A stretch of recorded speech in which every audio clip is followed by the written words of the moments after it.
On this week's episode, we answer the age-old question, what can you see? We take you through what our eyes can and cannot do well. So, stick around.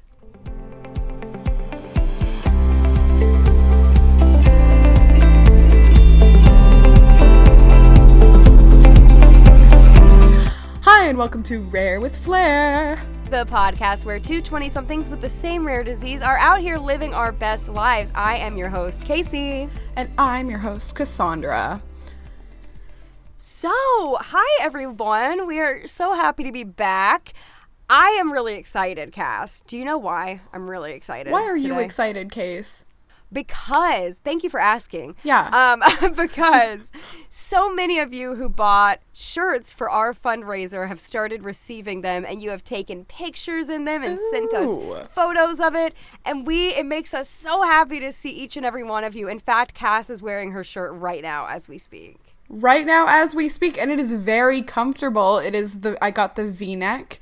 Because I don't have enough V-neck tees, and I love it. It turned out so good. So if you're super sad because you missed the opportunity to buy some cool Rare with Flair merch that was going to support the Hermansky-Pudlak Syndrome Network, you should send us a message and let us know that, because if we have enough interest, we may or may not throw something together in the future. I don't know. I would love to have another shirt in the future. This is not the end of our merch sales, I don't Far think. from it. But far from it. We are so excited. They really are so soft. I feel like I say we're so excited a lot, but that's because I'm an easily excited person. But we really are. Yeah, we really, really are. So thank you all so much. But I've been having a good day. Have you had a good day? I've had a good day. Yeah, I gotta say. I had a migraine yesterday, but today's been on the up and up. Actually, I won tickets. I love the local radio, by the way. This is just a fun fact about me. I love to support my local Columbus alternative radio station, and I won tickets to a music festival today through the radio, which is so exciting. So I am hoping to take a friend. It cannot be you, but I love you. It can't be me, or I would have to fly in a plane. I already knew she won the tickets because, like we said, we talk all the time, so I already knew. So I can't act like excited, like I didn't know what you were about to say. But I'm glad you're telling our listeners what happened to you and that you won. I was very excited. Yeah, no, that is super exciting. Like, the migraine stinks, but the tickets are great. I like how your day was turned around. That's amazing. It really was. How was yours?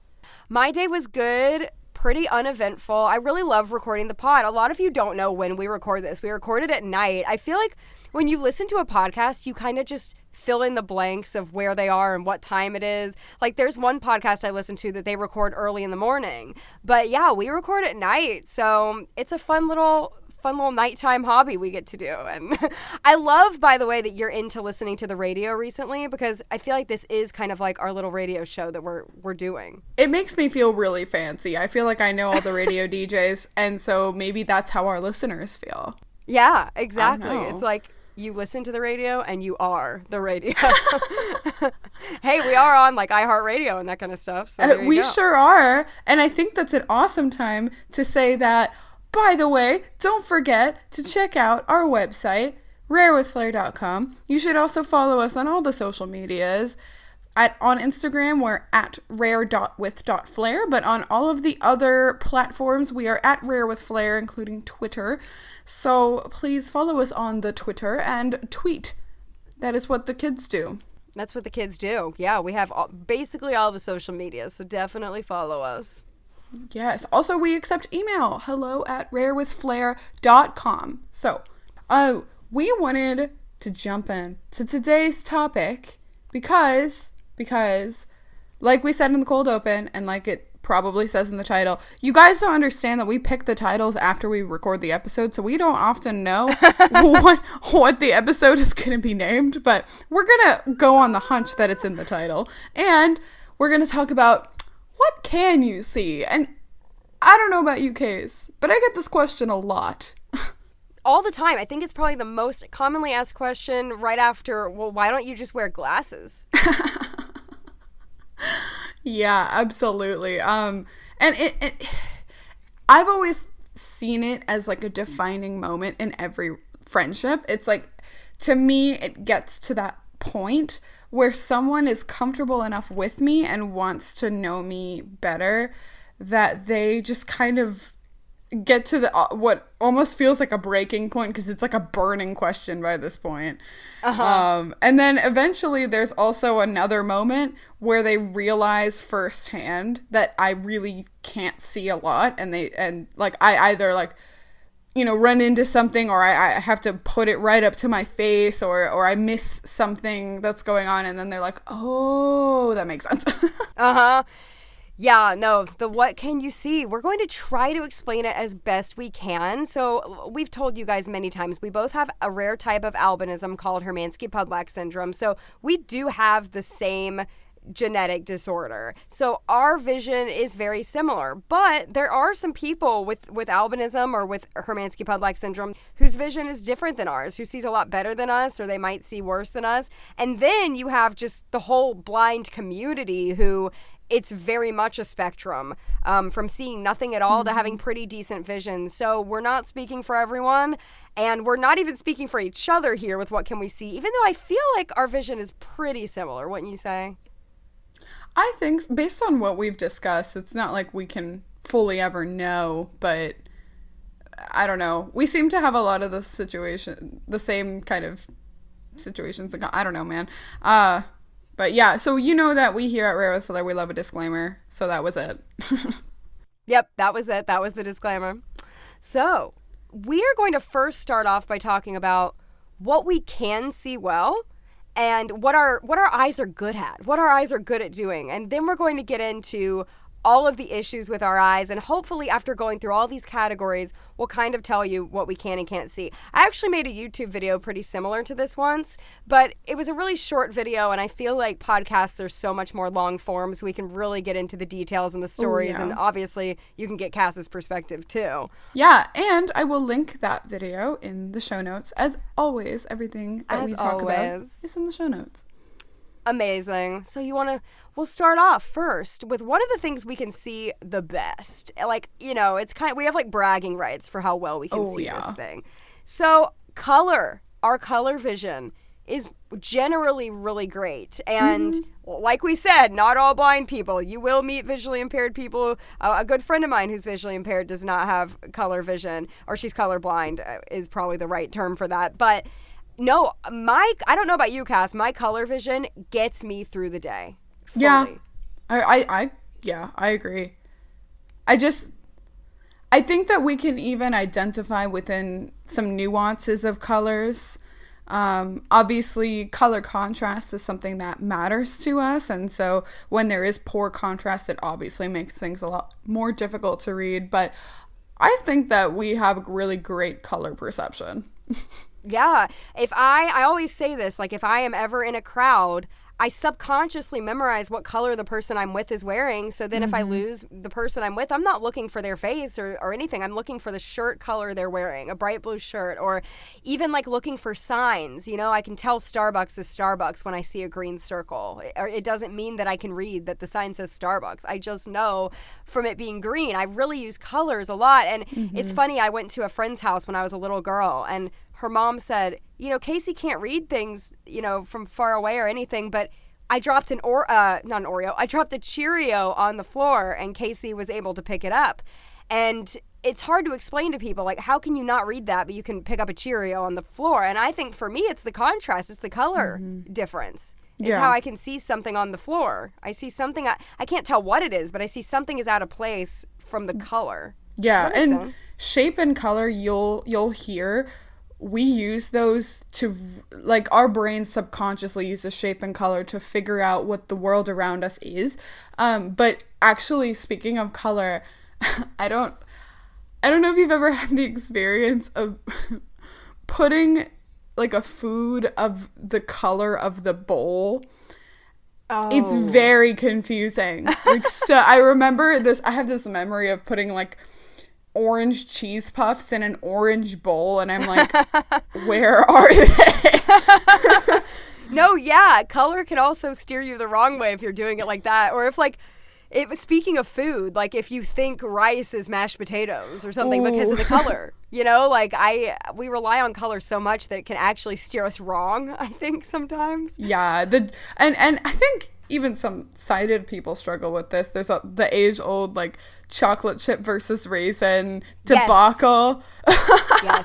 Yes, or even thinking a raisin is like a bug or something. Oh my gosh, I've so had that happen. Yeah, because all we're seeing is, like, you got to understand, listeners, black if you have dot. good vision, like, all we're seeing is a black dot. That's it. There's no detail there at all. That's all we're seeing. Is it moving or does it have legs? We have no idea.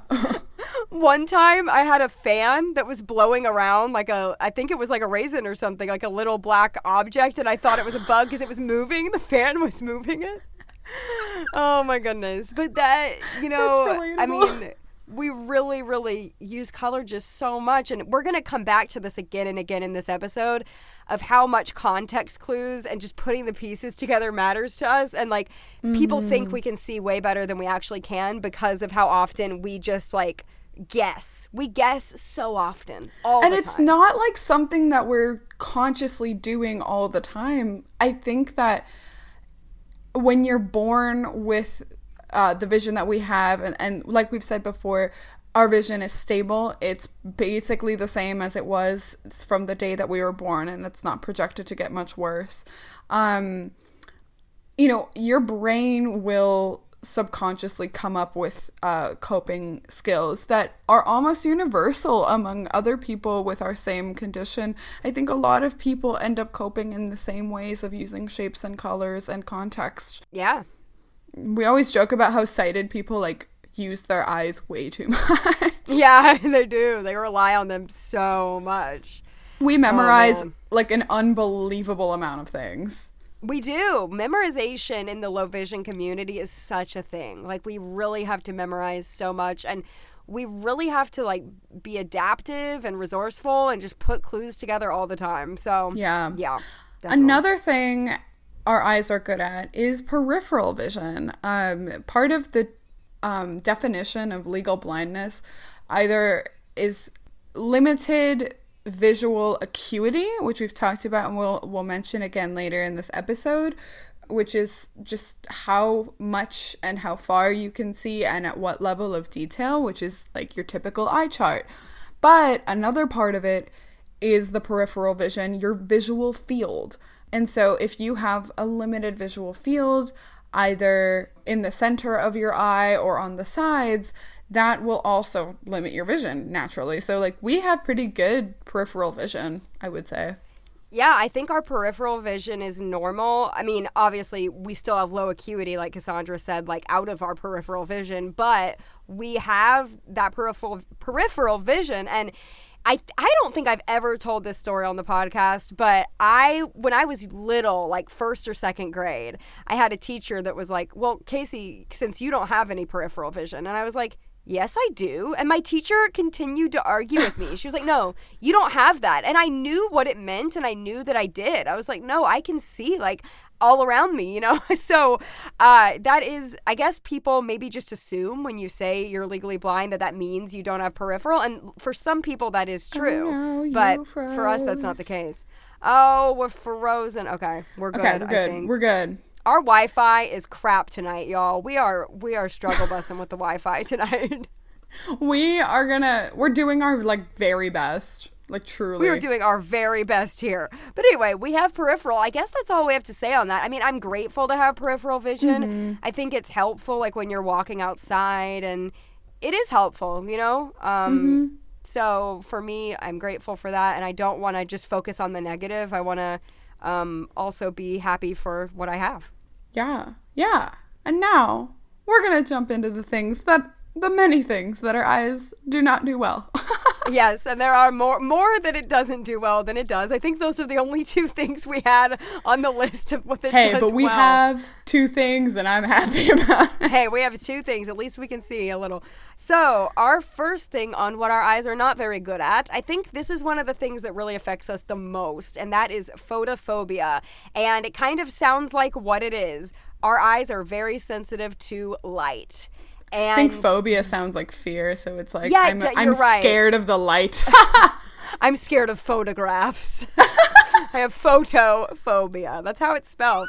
Yeah, it does sound like a fear. So that's actually, I guess, a little inaccurate sounding. But that's what it's called. That's the real term. So basically, I think this affects me a whole lot. So people with albinism have a lack of pigment in our eyes, and a lot of people with low vision, even without albinism, have photophobia. It's kind of a common occurrence among low vision people, it seems. And it really, really affects your everyday life and how you see, obviously, especially when you go outside. I feel like I'm almost completely blinded outside. Do you feel that way too?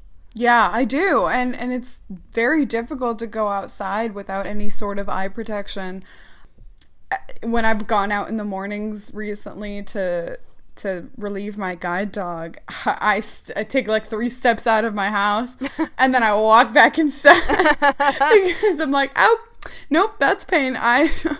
It is physically painful for our eyes to receive so much light because we've mentioned this before, but people with albinism, we lack pigment in our eyes. So we lack pigment in the pupils of our eyes, which are supposed to filter light, and also the irises that also work on filtering. So most people with albinism, you'll see, have really light colored eyes, but not all. And yeah, it is like, I think that some blind people struggle to see at night, and I think that we actually may see a little bit better at night just because the lights aren't so bright. Yeah, I will say I struggle at night too, and that could just be me. I mean, everyone is different, even with the same disorder. I will say, like, if I'm walking through a parking lot with steps and things at night, I do have a lot of trouble. But I think, like, dusk is a really great time of day for me. That's the only time that I can see outside is when it's more like a indoor lighting kind of look to the outside world, if that makes sense. But when I said I almost feel fully blinded outside, I meant that with my sunglasses on. Yeah. Like, even with sunglasses, I am basically closing my eyes when I'm outdoors in the sunlight. And if I didn't have sunglasses on, I can't open my eyes, period, like, at all.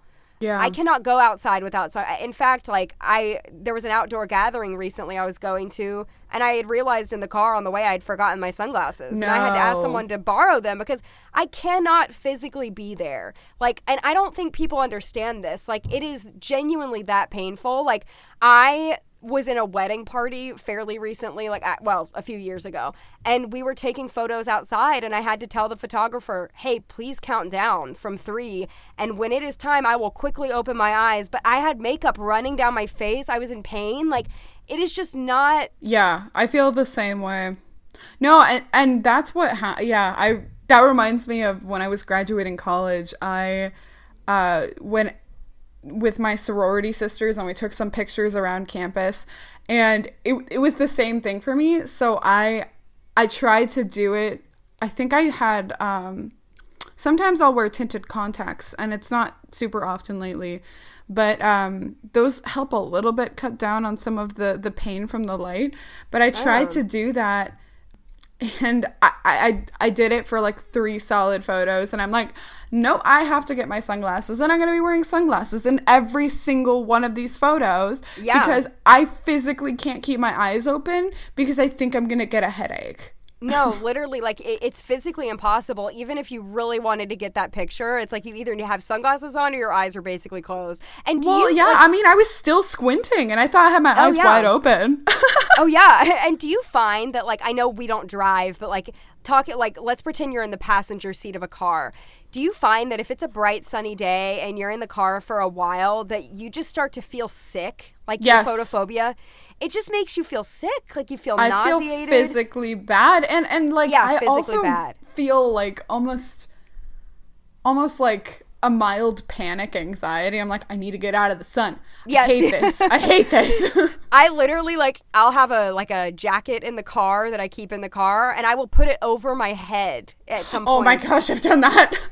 Oh yeah. I've done that from a young age too. Like, when we were in road trips, we'd cover the windows.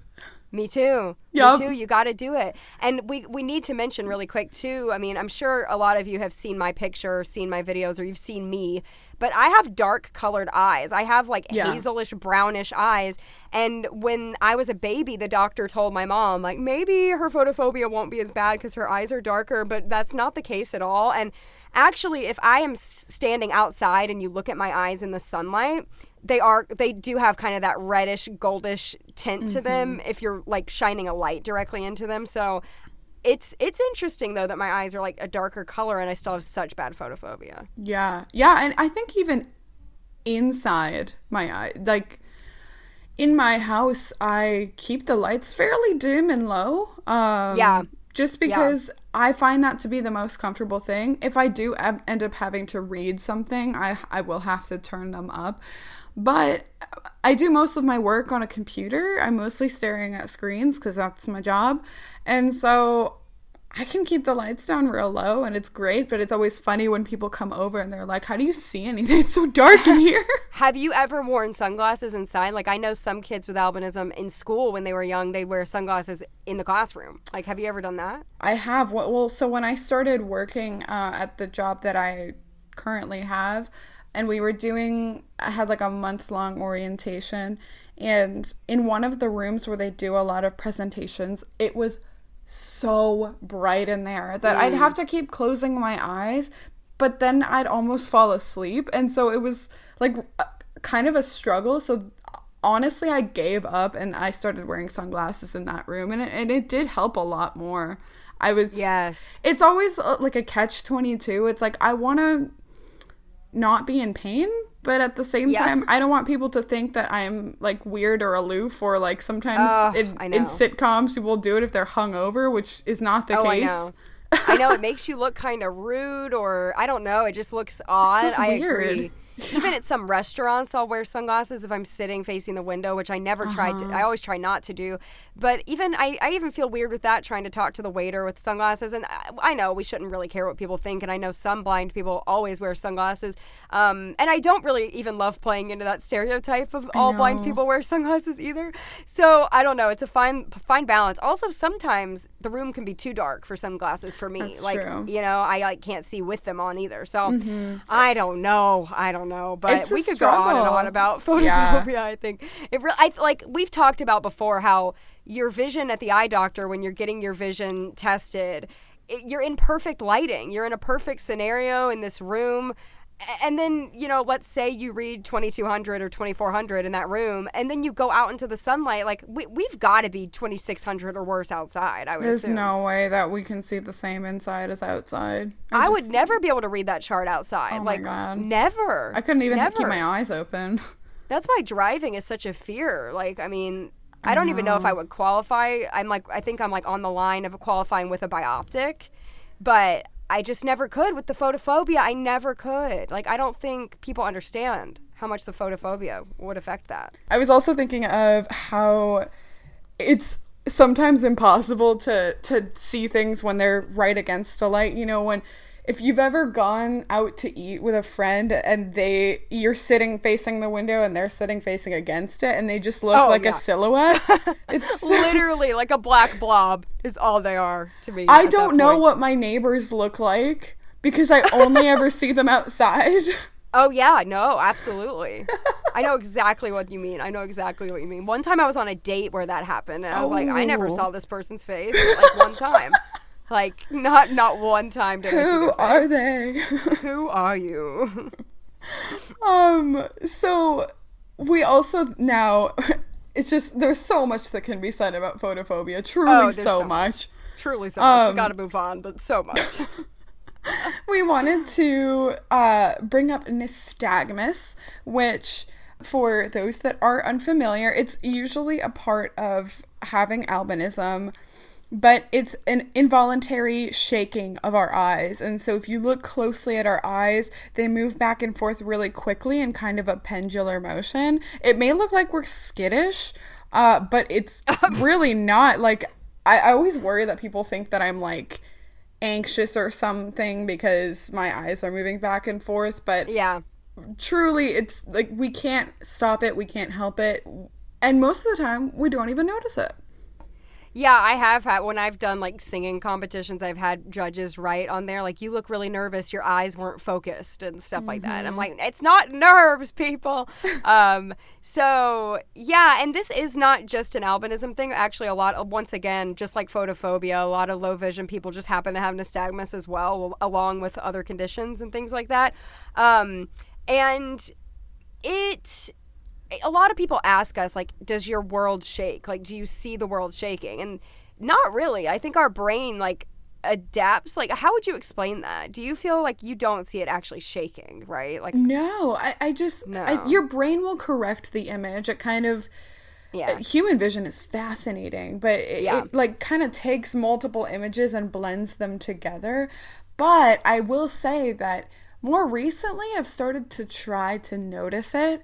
And I do notice it when I'm really tired. And so it almost does feel like the world shakes a little bit, but Yeah. I don't know. I end up closing my eyes a lot more than anyway, so it doesn't matter as much. But yeah, it's not. I think people are often most worried about it because it's the most visible sign of the fact that we can't see. Yeah. Yeah, I feel like when I am tired, if I try to read something, I kind of can see it moving a little on the page, or like I feel like my vision just overall gets more blurry when I'm tired, and that might be true for everyone. I don't really know what fully sighted people like deal with, when it comes to that. But I think it is my nystagmus. Like, have you ever closed your eye and put your finger on top of your eye and felt it move? Because I do. Yes. That. Yeah, so like you can feel it moving. I've also like tried to take videos of my eyes shaking because it's not something I can see in the mirror. Yeah. Yes, we can't. Yes, that's a great point. If we look at ourselves in the mirror, we can't see it. Because it's all moving. Yeah, exactly. But no, I have taken videos and I'm like, wow. Because for me, so this is a whole other portion of this conversation, but I have a null point and Cass does not. And what a null point is a way that you tilt your head. It could be to the right, it could be to the left, could be up, could be down, but a way that you tilt your head where your nystagmus slows down or almost stops. And for me, it's my chin being down. So when I put my chin down, my nystagmus slows down and I can actually see a little better. So if I'm really trying to focus on something or read something, that's what I'll do. And when I look out of the side of my eye, though, like if I turn my head and look out of the side of my eye, my nystagmus goes really, really fast. Like that's when it speeds up. So I don't know what science is behind that, but I know like what ways to make it faster and what ways to make it slower. But I can never make it stop. Like we cannot control it. It is involuntary. We cannot make it stop. Yeah, and I unfortunately I don't have a null point, and it's funny because I don't know. I see everything equally bad. But there is a surgery that people with albinism have gotten, and people without albinism, again, it's not limited to just our condition, but people say that it sort of helps. I don't think it ever fully goes away. There's still some very, very slight moving regardless, but yeah, it's there. It's a possibility. I just, having a bleeding disorder, like we've mentioned before, it just doesn't feel worth it to me, and I don't know. I'm not that interested. It's mostly cosmetic, in my opinion. I think it is mostly cosmetic because there are so many other things that affect our vision that it can help your vision a little bit, but you'll never have perfect vision even with the nystagmus surgery with albinism, that is. I can't speak for anyone just with plain old nystagmus, but with albinism it seems to be more cosmetic, and I wasn't a great candidate for it when I was young. The doctor said that. I'm glad I wasn't because I didn't know I had a bleeding disorder at the time, and if I would have had eye surgery, I'm sure I would have bled a lot, and that's kind of a scary thought.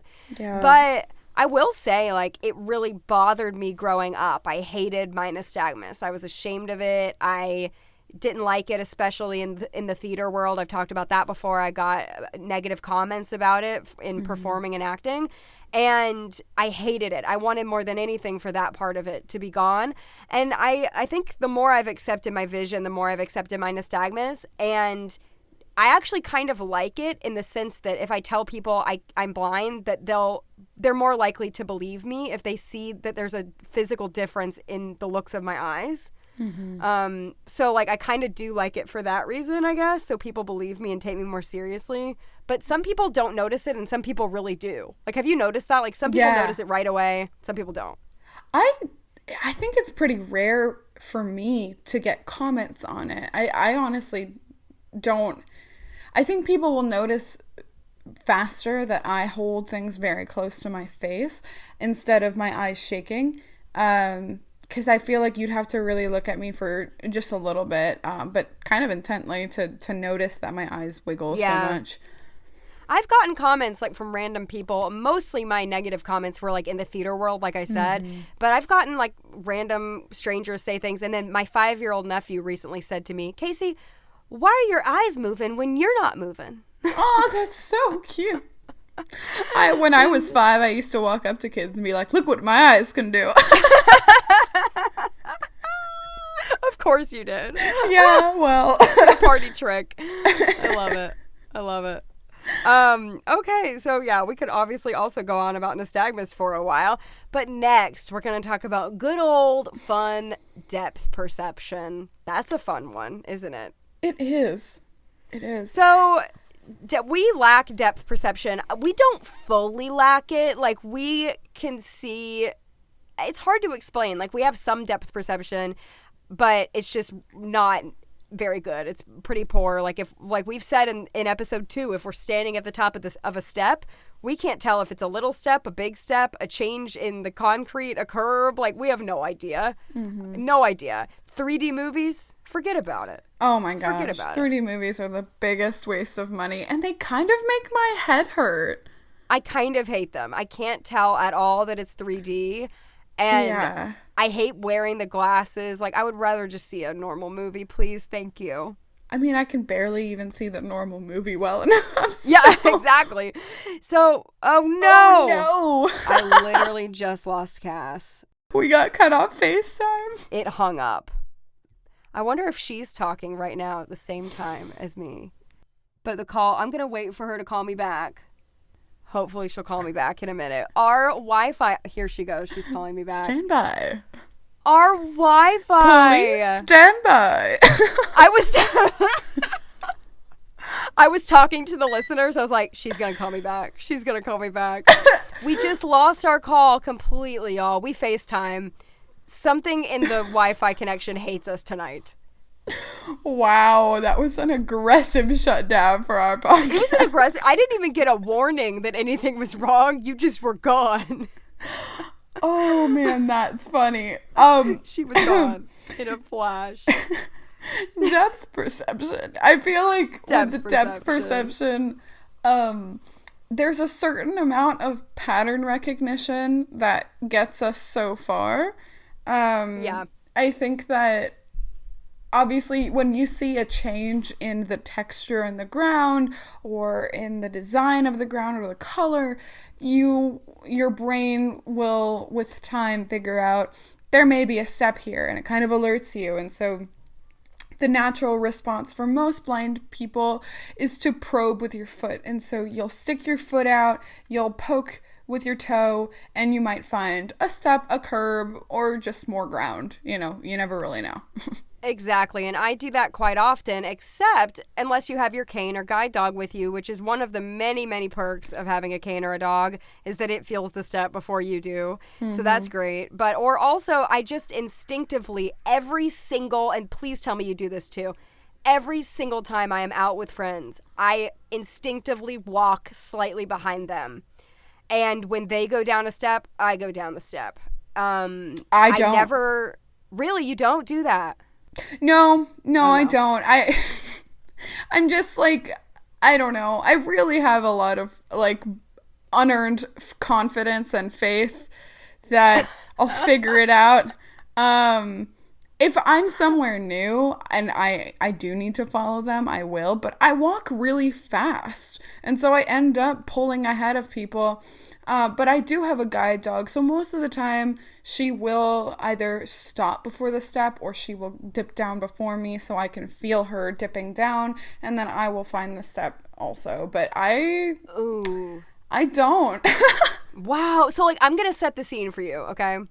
You're at a restaurant and you're with like a group of people, and it's at night, it's late at night, and you're leaving the restaurant and you're like opening the door. Like, that doesn't give you a little fear that you're like, there's gonna be a lot of stuff going on right here with the steps and the stuff, and I need somebody to be in front of me? Because I would totally like just go behind somebody at that point.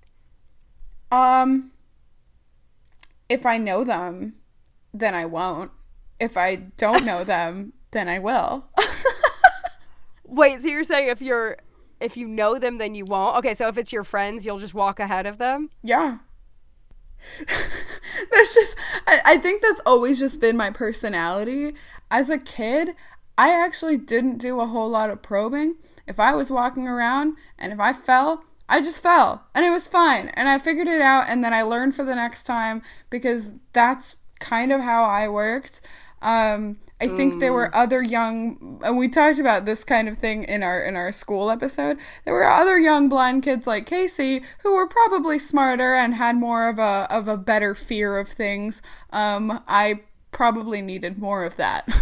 I feel like my blindness has made me more cautious than the average person. So, like, if there is a step, a fully sighted person might be more likely to trip on it than I would, because I'm so overly hyper aware of all of it, all of my surroundings all the time, and I don't take the risk. I am not clumsy. I never fall. Ever, even without my cane, because I don't get into that situation where I'm going to. But I feel like there's a happy medium, because I feel like I need to be more like daring like you, especially in childhood, but I wasn't. Wow. Yeah, I don't. And I will often trip on things, but I mean, I do rely on my guide dog. And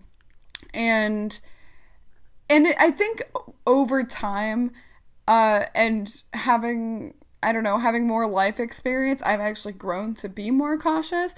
I'm not as quite reckless as that might sound. But yeah, I honestly, I have a great deal of unearned confidence that I will figure it out, and that even if I trip, it'll be fine.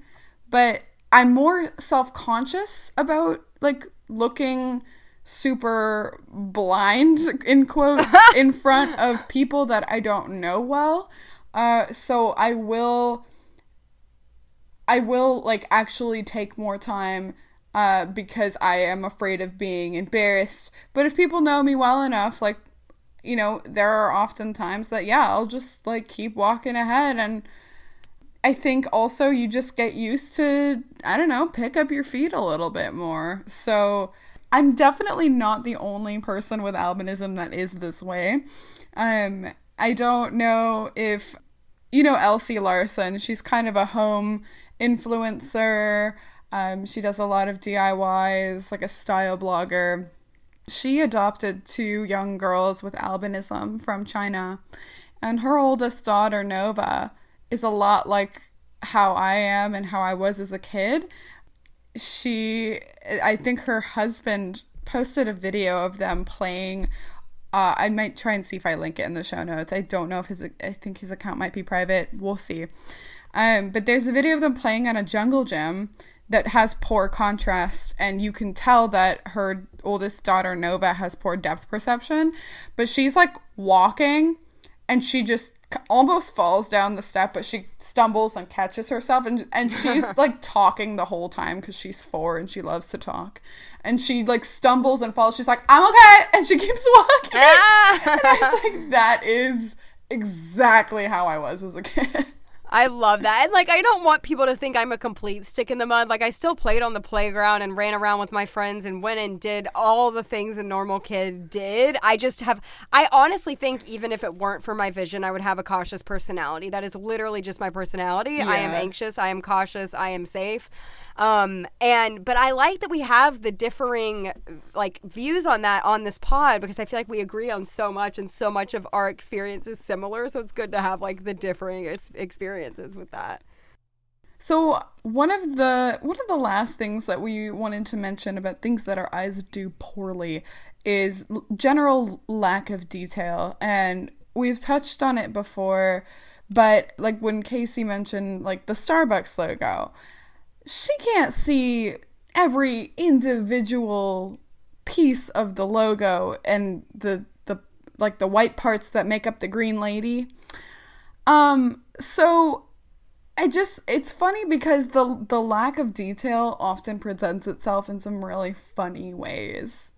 Yes. Do you want to tell them the story you told me the other day? Okay, this is a story from my childhood, and I feel like it just really hits the nail. So on a main street corner close to where my parents' house is and where I grew up, there used to be this little board that had two sides, so it was L-shaped to fit on the street corner, so when you turned, you would see the other side of it, with painted American flag. And so your brain will complete the image, and that's honestly what ends up happening a lot of the times with the lack of detail. We'll make a lot of assumptions, and our brain will fill in the picture, and a lot of times it's right, which is why we look like we are definitely more capable than we may very well be. Yeah. But in this case, my brain completely filled in the wrong image. And in my brain, it was a semi-truck that had been like basically grounded on the corner that had an American flag painted on it. And so for years, I kept up this assumption, and of course I didn't say anything. I just assumed that was like the truck that lived on the corner.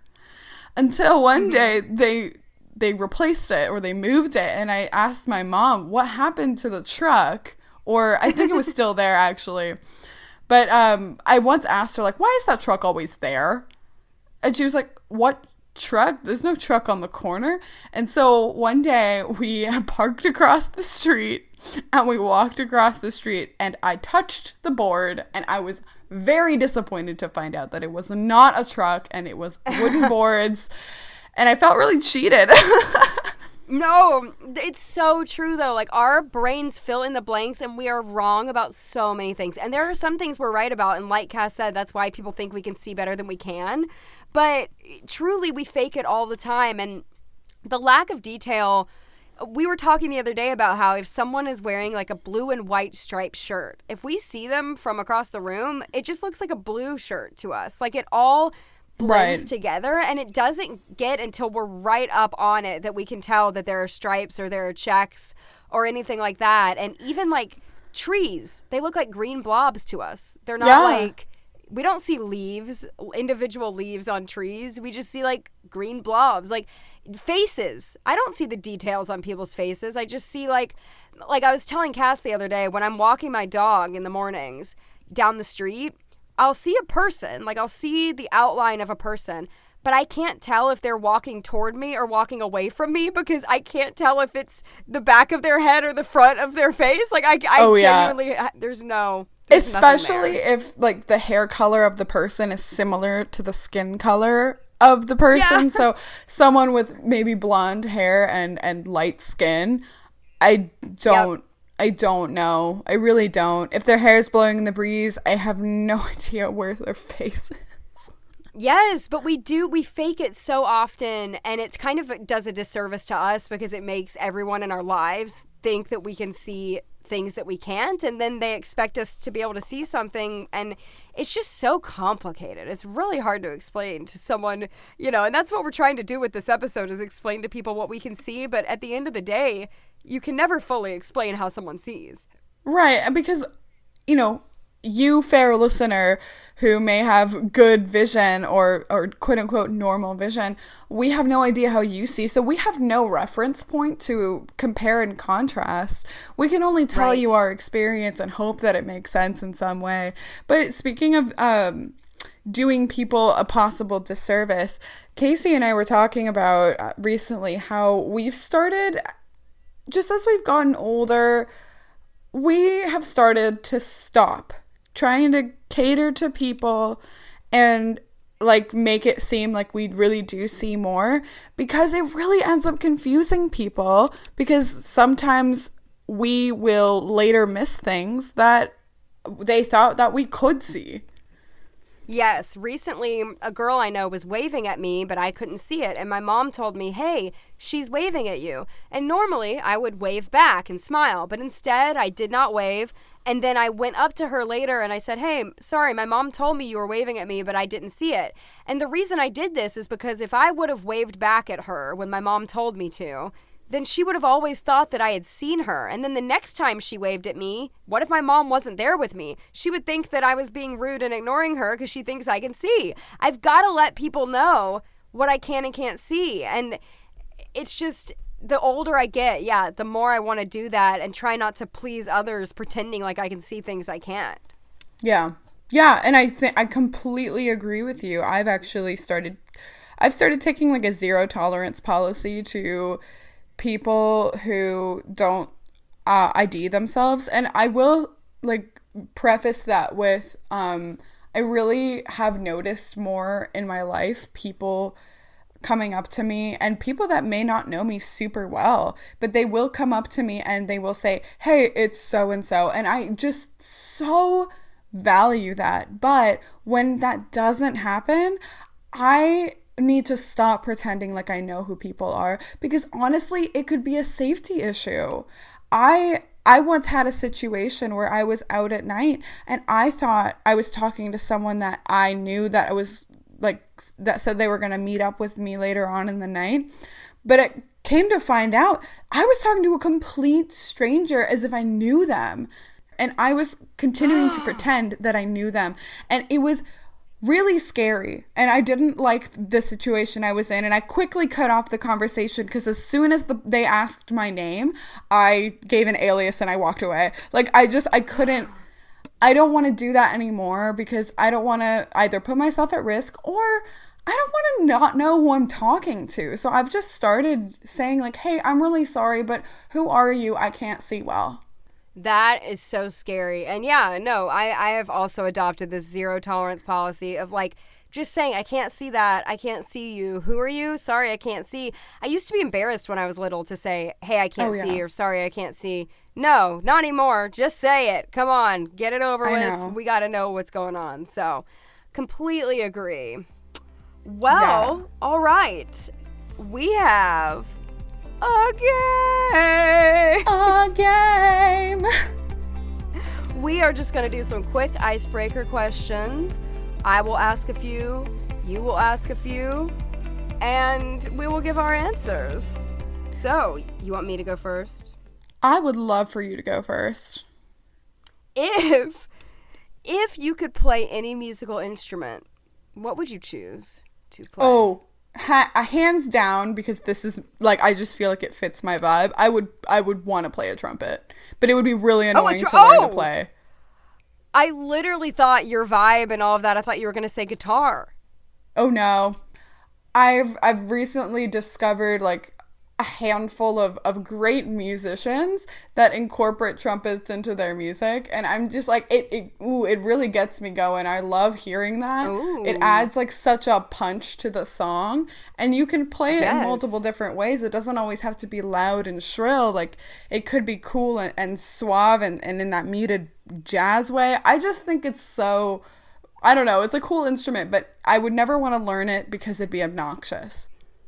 Yeah, no, I really love like the saxophone and the violin and the harp. I think is awesome, but I would maybe actually just choose piano because I sing and I would love to be able to accompany myself singing on the piano. So maybe just piano would be my choice. If I can't play anything, I'm not talented in the in the instrument realm. Yeah. But I think sight reading is also really difficult when you are legally blind. It's hard to have an instrument in your face and then also see the music. Oof, it is. We've tried. See our hobbies episode for more details. Oh my gosh. And you will learn that I did, in fact, play the harp as a kid. Yes. I want to say that was maybe episode 12, but at this point I'm losing count. Okay, so you have a late night talk show. Who was your first celebrity guest? Obviously Kristen Chenoweth. We all know this. If you're a longtime pod listener, it's not surprising. Well, who would you say? I think it's so hard to pick. I'm going to pick, let's see, I love Marvel movies. I'm going to pick Paul Rudd because he's my favorite superhero, Ant-Man. Love that. That would be a dream. Love that. He also doesn't That would be age, amazing. so yeah. Amazing. Okay, my next question is, what is your favorite age you've ever been? Oh. Huh. Okay. I really like where I'm at right now. I gotta say, like, I'm really happy being 23. But other than that, I think the next greatest age that I've had, I really enjoyed being 20. I think I had a really fun time that year. What about you? Nice. I had a lot come to mind, but I'll pick one from each little section of my life. I really remember liking being 8, and I remember being sad when I turned 9 because I liked being 8. I really loved being 17. That was a really good year. I really liked 24, but honestly, I think what I am now, 28, it has been one of my favorites so far. And it's funny because I've always wanted to be 28, and I don't remember if I've talked about that in a past episode or not, but with all my friends, it was always an ongoing joke that, like, I've always wanted to be 28. So my 28th birthday felt like a big, like, thing for me. And, yeah, so that's been one of my favorite ages so far, too. Yeah. I will say, like, I picked recent ones. I didn't dislike being younger. But those are the ones that came to mind first, for sure. I think I also really enjoyed being, I think my 13th birthday was a lot of fun, and I had a nice group of friends. So I remember that, like, being really happy when I turned 13. I, like, redid my room. Like, I really felt like a teen. That was really fun for me, too. But actually, you said 17. 17 was my least favorite year of all, because that's when I went through the most difficult medical trauma. I think 13 and 12 were my absolute worst, so I'm picking one of your favorites as one of my worst. Those were trash. Oh, yeah. We're not ever going back at all. Never going back. Nope. You're going to sail around the world. What is the name of your boat? Oh, the USS Rare with Flair.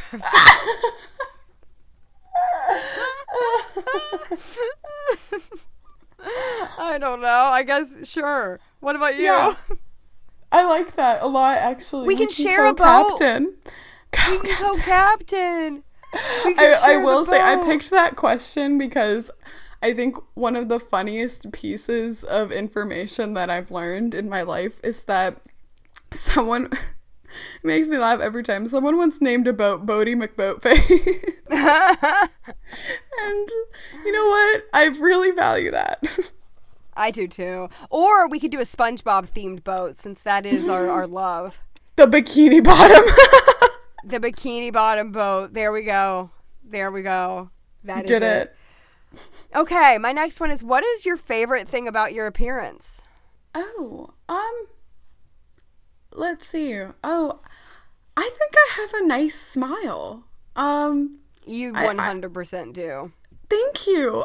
So growing up, I have really large teeth, and so I had to have, like, fun fact about me. I'm missing 9 teeth, including my 4 wisdom teeth.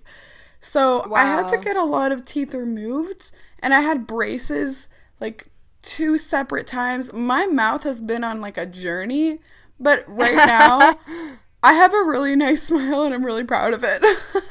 Oh yeah, no, you really do. You really do. Thank you. What about you?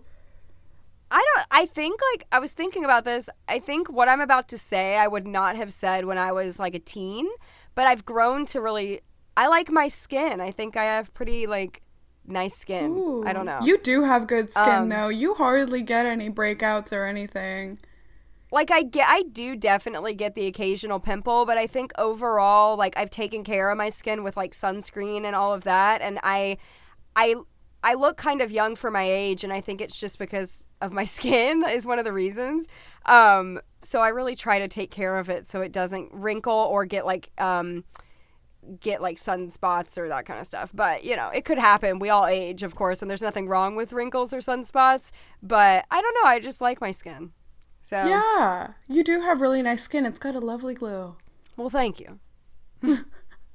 Okay, my last question is, what is your ideal Saturday at home?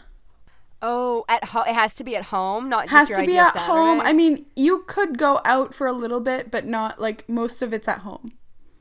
If it's at home, I would want to have like maybe a friend over and like go buy a bunch of like junk food maybe, or like a charcuterie board or some kind of like fun food, and get a nice movie to watch, and maybe like build a fort or do something like fun and cozy and watch Ooh. movies and hang out. I think that'd be a really fun Saturday I at love home. that. Even though if the weather is nice, I usually like to leave my house on Saturdays, but That's true. I like being home too. I'm a homebody. What about you? Yeah, I think I'd want to like maybe try a new recipe. I'd love to have someone over for a little bit, and maybe I'd play a video game with them. I think that'd be fun. Oh, yeah. I like being at home, actually. I'm an extrovert, but I do really like my alone time, so. I do too. I love being at home. If it's a nice Saturday, though, I might get a little bored being there all day. Yeah, But yeah. I do love being at home. I do. Truly, that's what a lot of my Saturdays look like now, but a lot of the times, if it's a nice day, I'll go on a walk to, like, I don't know, someplace nearby. Sit outside and just relax. Yeah, it doesn't have to be a big deal, for sure. But yeah, that was our game. That was fun. I liked those questions. Those were cute. Thank you. Yes. All so much for listening. Sorry for the technical difficulties. Hopefully my editing skills will be so great you won't even hardly You'll know. say, any what of them, technical difficulties? Yeah, you'll say, what? I didn't even know there was any, but I'll leave some in just for the fun of it. flawless. Because Case is a skilled editor.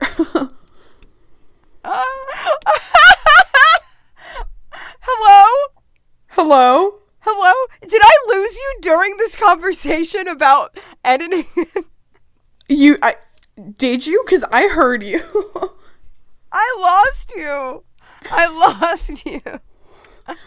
We have to finish the episode. We have to say finish this goodbye. We have to say goodbye. Goodbye, everyone. We will see you in 2 weeks. Bye. Hopefully with better Wi-Fi. Bye-bye. Bye-bye.